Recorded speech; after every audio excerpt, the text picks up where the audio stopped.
which is very optimized and all that. So we're going to have a look here at the camera. How do they compare here? Sony's going with the 23 megapixel versus the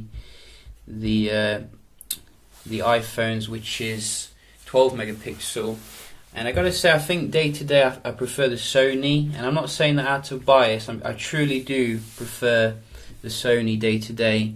I mean, look at the difference here on this flower picture. I mean, the difference is stunning if you ask me. This was taken using the auto 20 megapixel widescreen mode. Not only can you get more detail in the shot because it's widescreen, but the actual pinkness of the flower just looks so much more lively compared to the slightly washed out kind of tone on the iPhone.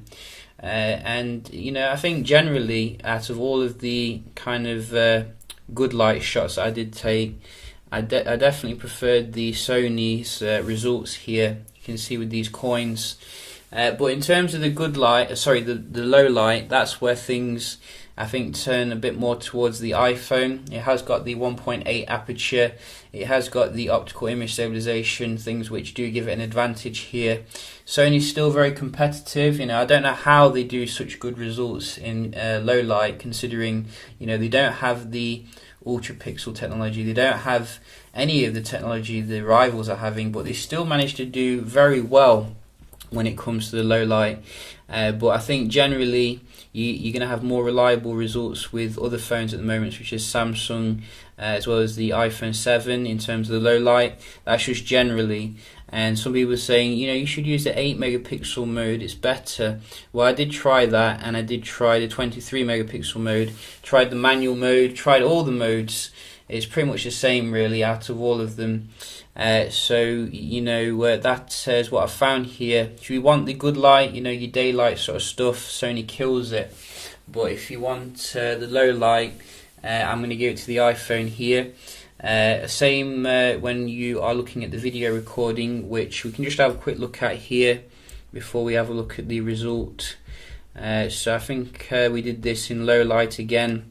Oh yeah, we did actually do some bokeh shots as well. The dual camera on the iPhone.